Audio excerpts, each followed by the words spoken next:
Siyanamkela Avalanche of Grace, gama lami ndithenjiwe emolweni. Sizawufunda uYeremiya weshumi namhlanje. Kwiveki ephelileyo besifunde uYeremiya wethoba, apho amaSirayeli iintambo zabo ziqinile, bejonge izithixo, bekhonza izithixo, bengasafuni nto enoYehova.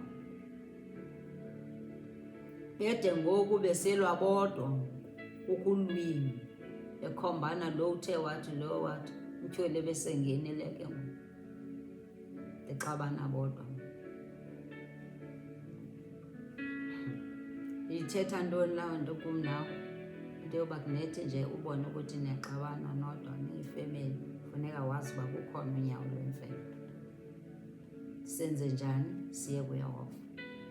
Solution yakho ikuphi? IkuYehova. Fakuyekwe nje ukuba sicinga fanuba ikhona into izithixo ezizasenzela yona. South Africa azizisenzela nto.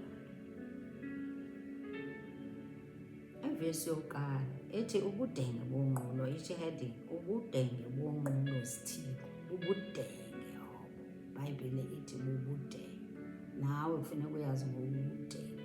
Uyeke uhambe siye emagqirheni siyofuna ukuthi sive into esiyaziyo ukuthi ayikho into abazasinceda ngayo. Masiye kuphi? Masiye kuThixo. Neengxaki zethu masizithwale zinjalo siye kuThixo.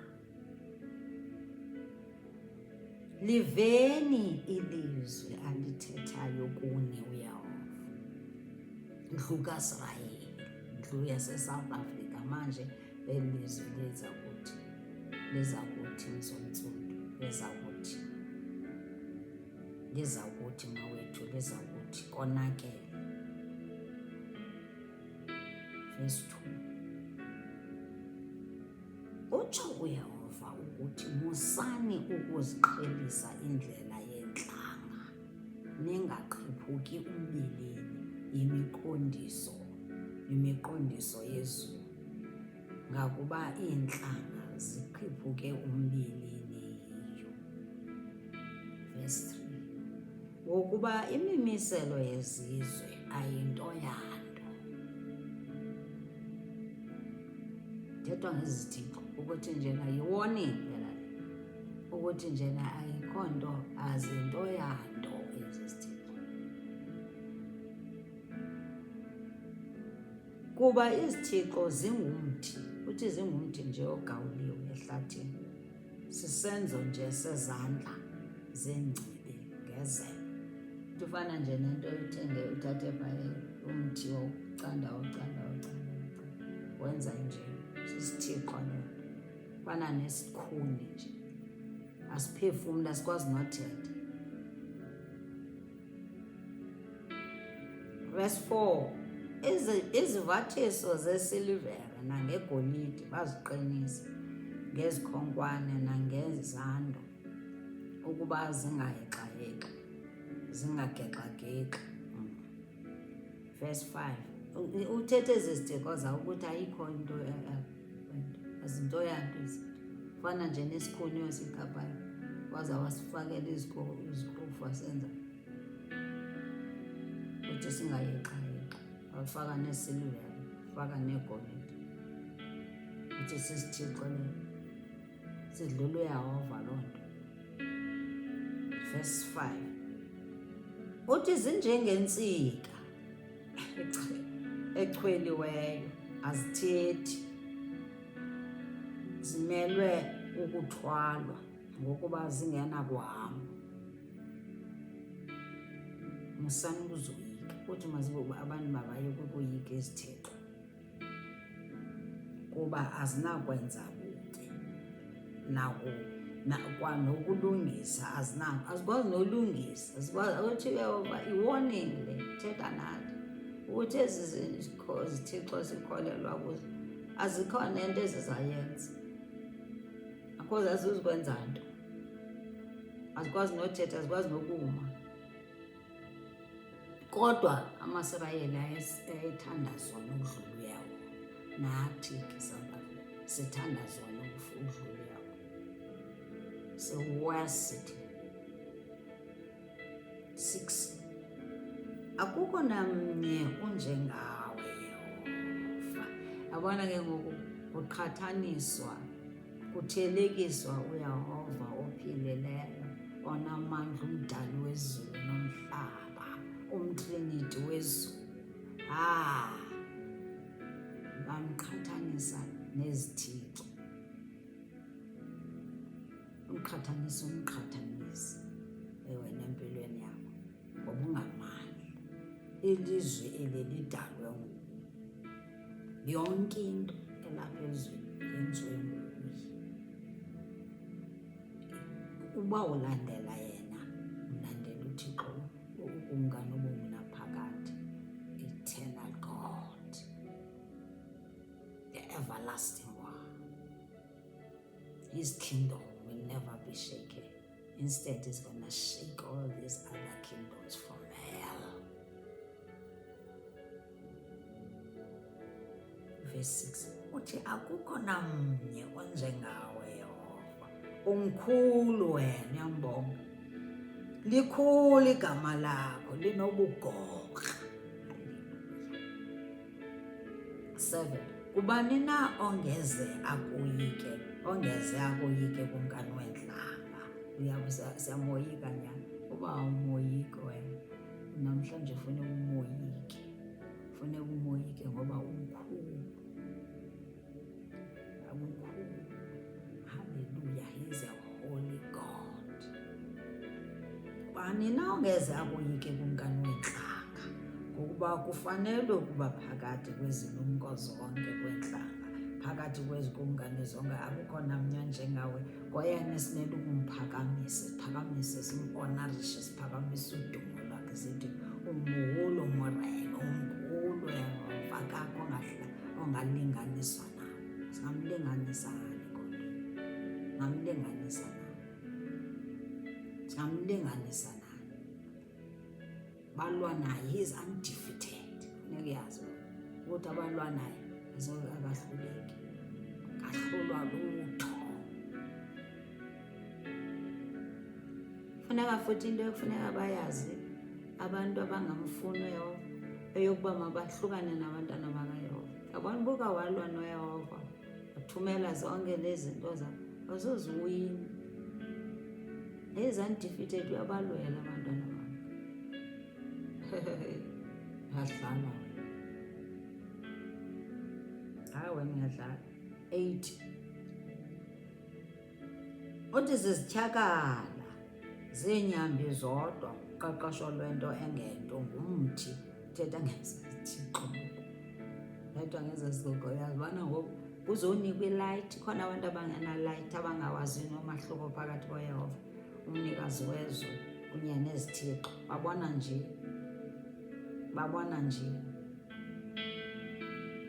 Nalapho ke banjani, balahlekiswa nje zizo zona lezi, balahlekiswa umtyholo. Uthi zizinyabi zodwa, zizityhakala, zizidenge, zizinyabi zodwa, uqeqesho lwento engento ngumthi. Uthetha nomthi, umenze umthi, umenze uThixo umthi. Hayi, masiguqukeni. Hayi. 9. Isilivere ekhandiweyo iziswa ivela eThashishi, negolide yaseUfasi, isenzo sengcibi nesezandla, nomnyibilikisi wegolide. Sivile lapha kulaa ncwadi ye-Exodus indlela la maSirayeli azithanda ngayo izithixo. Ayazithanda, awungixelele nje laa nto babeyenza, bekwenzele laa thole legolide. Dala laba bantu bezithanda izithixo.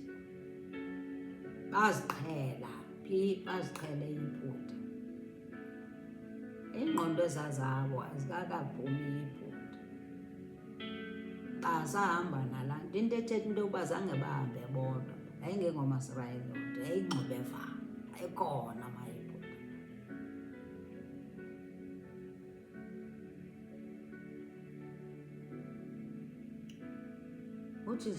Uthi yimisonto emsimfu, izambatho zazo zonke ziphela zisisenzo sezilumko. Verse 10. Ke yena uYehova nguThixo, inyaniso, inyaniso nyani. Ayibhale eBhayibhelini nokuba ukakayikholwa andazi ukuthi ngathi uthini. Unyanisile, he's trustworthy, dependable, faithful God. Yabona xa ugula or unengxaki, ujonga his faithfulness, jonga ubuhle bakhe, jonga iinceba zakhe ezibekwa naphakade. Yekujonga ezinye izinto ukuthi hey kutheni ubumtyhola, ubumbeka amabala, uzazitreyina, uzosusa ukholo lwakho. Suba ubuzixakekisa, ubutsho ukuthi kutheni angayikhontroli le sifo, kutheni angasiprotect, this and that, all accusations. Ungazingeli ke wena, isilungiso esi ukuthi mbonge Yehova mphefumlo wakho uphakathi kwamadabi ngelo xesha. Iweapon yakho le, mbonge Yehova mphefumlo wakho okungaphakathi kwam, bonke igama umtyholi somgqibile, awumbethi, uyampetha ngoba ilizwi eli akuthiyo kodwa lihamile, umphethe ngehamile. Ngawutsho nje uthi ilizwi lintoni kuJeremiah 20, ilizwi lihamile, ilizwi lingumlilo, uyamtshisa ngomlilo. Ngoba wenza ntoni? Ucinga fana uba wena uzawujonga ezaa zinto ezimbi azenza, kanti wena uzenza nje uzawudumisa uYehova wakho. Mkhulu Morena, mkhulu, akakho angalinganiswa nawe simakade.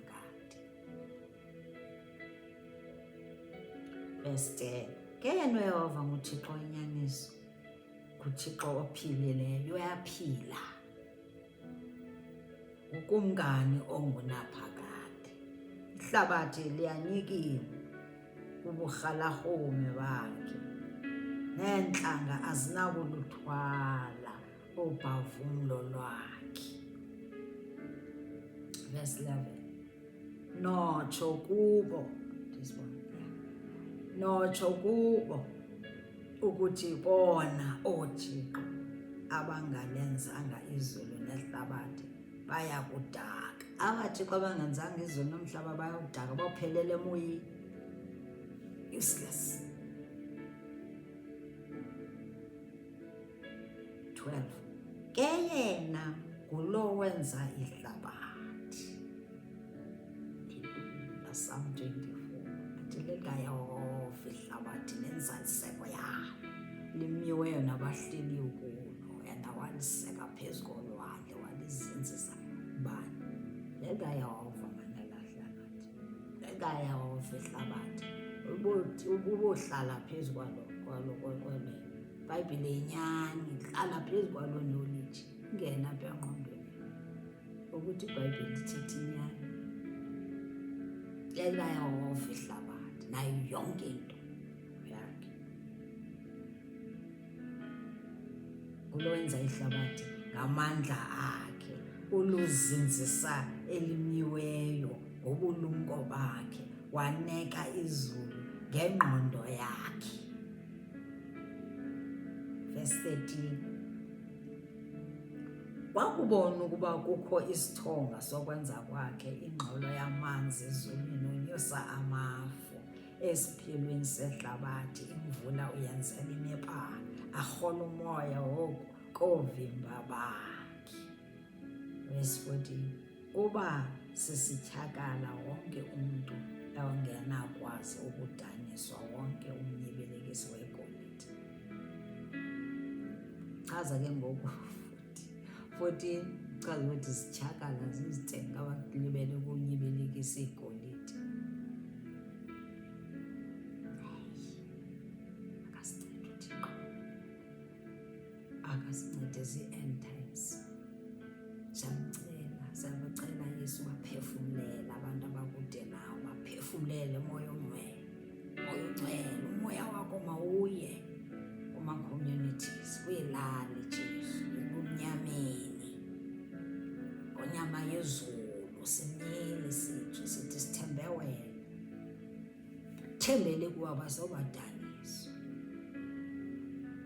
Ajonge imnyibilikisa igolide nge-hand uyeza ngokuyizwa.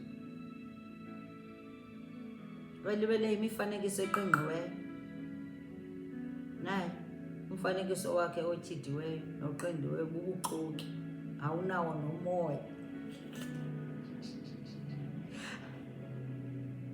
Verse 15, singamampunge ezo zinto zizenzo zokugxekwa nje, ngexesha lokuvelela kwazo ziyadaka. Akanjengazo yena usahlulelo sikaYakobi. Ncoma uYehova ngoku abapraise ngonyamezulu lana. Isahlulelo sikaYakobi ngokuba ngumbumbi wento zonke yena. Israyeli sisizwe selifa lakhe. Yehova umkhosi igama lakhe. 17 ngoku yabona ke ngoku ukuza kuyiwa elithinjweni. Kuyiwa elithinjweni ngoku uSirayeli ngoku uzawuba nento njena embi ebuhlungu yokuthi ngenxa yokuba ngoku abamkhonzi uYehova, abamfuni uYehova, balibele nalapha bavela khona. Nathi singabolibali. And xa sesezingxakini akakho omnye umntu ozosinceda ngaphandle kwakhe. Singakhohlisani. Kuyo elithinjweni ke ngoku from verse 17. Kuthiwa hlanganisani impahla yakho umke nayo kweli lizwe wena uhleliyo ekuqingqweni, ngoba uYehova utshilo ukuthi yabona ngesi sihlandlo ndisawulwa abemi. Uthi uzawulwa abemi belizwe, ndibabandezelele ukuze bafunyane. Kwangoku izinto ezimbi ezi ndifuna uzifundile, ngoba kaloku andiyazi le nto nabo yenza into ukuthi bangaguquki. Yezo zinto esazikhalisa uYeremiya ukuthi abantu sekutheni ngoku bangaguquki. Athi akwabe nokhala le nyembezi benenyembezi kakhulu. Bayibona ezi zinto ezimbi ezizawubehlela nezinto ezifunda uYehova akathetha into engayenzi kaloku. Kungenxa yantoni? Yoba nabo abamameli. Asiye ku-verse 21. Awujenge ngoku ngokuba abalusi babazizithyakala abamquqela uYehova. Ngenxa yoko abenzanga ngangqingqwa, wachithachithwa wonke umhlambi wabo. 22, phulaphulani kuvakala into, nantso isiza ingxolo enkulu iphuma ezweni lasentla, ukuze imizi yakwaYuda ibe ngamanquma, ibe sisikhundla sempungutye sezilwane. Zaba yindawo nje. Akuyivelo nto leyo uba izawuba buhlungu njani beselithinjeni beyophathwa kakubi, besuke endaweni yabo Thixo abafunela yona, ngenxa yoba ngoku bamamela bamamela laa ngxubevanga, babengabodwanga, bamamela neza ngqondo zaseYiputa. Balibele uba uYehova wahamba wabalwela, wabathwala, bakhokhele bembona, babembona aba bantu. Andiyazi babengenwe yintoni na. Verse 23, izindlu zabo zaba ngamanxiwa, sekuhamba impungutye by-animals. 23, ndiyazi Yehova ukuba ayikhona emntwini indlela yakhe, akukhona endodeni ehambayo ukuqinisela ukunyathela kwayo. Ndithethise Yehova, kodwa kube kukwesiko, kungabi ngumsindo wakho Yehova, hleze undinciphise. Uyaremiya lotsho, yancipha. Phalaza ubushushu bakho phezu kweentlanga ezingakwaziyo naphezu kwemizabane engalinqoliyo igama lakho, ngokuba zimdlile uYakobi, zimdlile zamgqina. Irhewa lakhe lazenza laba senkangala. Ay,